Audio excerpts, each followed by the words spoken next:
पर्यंत मधल्या काळामध्ये उपसभापती म्हणून काम करत असताना माननीय एकनाथजी शिंदे तसंच देवेंद्र फडणवीस, त्या काळामध्ये अजितदादा पवार, आता सुनेत्रा पवार, या सगळ्यांनी जो माझा वेळोवेळी सन्मान केला आहे. आमच्या मंत्र्यांनी सगळ्यांनी कायम आम्ही दिलेले निर्देश गांभीर्याने घेतलेले आहेत. आणि एकनाथ शिंदे साहेबांनी सभेची निवडणूक असेल, लोकसभेची निवडणूक असेल, या सगळ्यामध्ये शिवसेनेचा नेता म्हणून जबाबदारी टाकलेली आहे.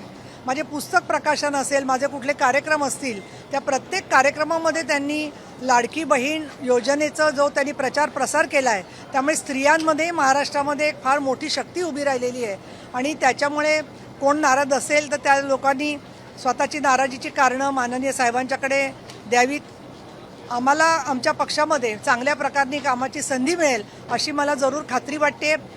पण माझ्या मनातल्या नाराजीबद्दल तुमच्या मनात जेवढी चिंता आहे तर तुम्ही ती चिंता पूर्ण काढून टाका असं मला वाटतं. उद्धव ठाकरेंची एकजूट होती असं वाटतंय का? कारण का त्यांनी जे आमदार विधान परिषदेचे निवडून गेले त्यांच्या चिन्हावर त्याची नोंदच केली नाही निवडणूक आयोगाकडे. त्यामुळे सचिन अहिरांवर तर कुठलीही कायदेशीर कारवाई होणार नाही.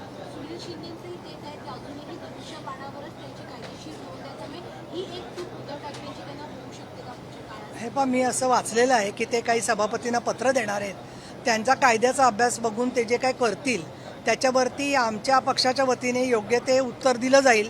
त्यामुळे मला असं वाटतं की त्यांचं काय चूक आहे का काय बरोबर आहे हा संपूर्ण फैसला न्यायालय, माननीय सभापती आणि माननीय जनता यांच्या अखत्यारीमध्ये आहे. त्यामुळे मी त्यांच्यावर काहीही बोलू इच्छित नाही. सुनील शिंदे हे देखील तुमच्या पक्षाचे हे बघा, मी कुठल्याही व्यक्तीचं नाव घेणार नाही. ज्या ज्या व्यक्तींना, ज्या ज्या आमदारांना, ज्या ज्या पदाधिकाऱ्यांचा माननीय शिवसेना प्रमुख बाळासाहेब ठाकरे यांच्या मार्गावरती चालणारे नेते म्हणून एकनाथजी शिंदे यांच्याबद्दल आस्था असेल, बांधिलकी असेल, ममत्व असेल, त्या प्रत्येकाच्या संदर्भातला योग्य तो निर्णय माननीय शिंदेसाहेब घेतील असं मला सांगावंसं वाटतं.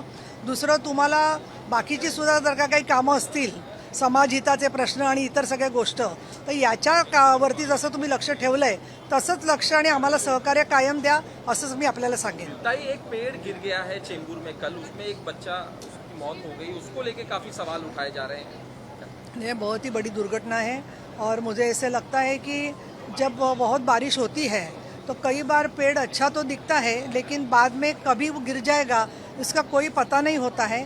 लेकिन उसका असेसमेंट एनी म्यूनिसिपल कॉरपोरेशन, फिर बीएमसी हो या पीएमसी हो, वो लोग वो करते हैं और जब उसकी शाखा को काटा जाता है तब भी उनको अंदाज़ आता है कि क्या ये नुकसानी कर सकता है क्या. तो उसके बारे में उन्होंने कुछ टेक्नोलॉजी यूज़ की है क्या, और इस तरीके से शाखा गिरने के बाद में जो बच्चे की मौत हो गई और लोग जख्मी भी हो गए काफ़ी बच्चे, ये मुझे लगता है कि ऐसी घटना बार बार न हो इसके लिए कुछ तो काम हो सकता है. इसके बारे में हमारा डिज़ास्टर मैनेजमेंट का जो डिपार्टमेंट है बीएमसी का, वो उसमें और ज़रा ध्यान दे सकता है. ताई, कल सचिन अहिर आपकी पार्टी में आए, उसको लेके आदित्य ठाकरे ने सवाल उठाया कि ये ऑपरेशन टाइगर नहीं है, ये ऑपरेशन देवेंद्र फडणवीस है, इस तरह से सवाल उठा रहे हैं. मैं कुछ इसके बारे में नहीं कहना चाहती हूँ. मुझे लगता है वो अपना घर संभालने की कोशिश कीजिए, थोड़ी अकाउंटेबिलिटी रखिए सब लोगों से. एक वो अपने कलीग है ये समझ के अगर वो काम करते थे तो ज़्यादा आसान होता था. लेकिन उनका जो युवा नेतृत्व है उसके बारे में मैं कुछ पर्सनल जवाब या उस पर कुछ आंसर नहीं देना चाहता. सचिन अहिर वर्ली से हैं और आदित्य ठाकरे भी वर्ली से. अब क्या लगता है इसके बाद क्या असर पड़ेगा वर्ली विधानसभा?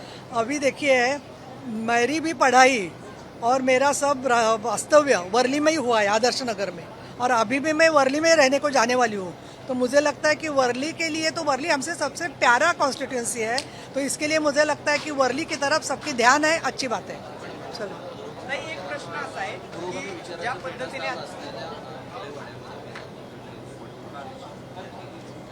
नाही, हे पहा, धार्मिक श्रद्धा ज्याचा त्याचा भाग आहे.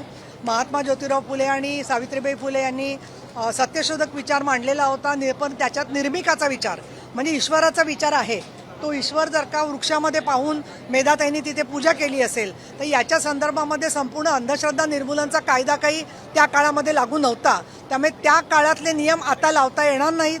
तिथे जर का वटवृक्ष असतील, अजून कुठल्या झाडाची पूजा कुठल्याही निसर्गाला बाधा न आणता कोण करत असेल तर त्याच्यावर आक्षेप घेण्यासारखं काही आहे असं मला वाटत नाहीये. एक महत्त्वाचा प्रश्न आहे. असं म्हटलं जातं समोरून बोल.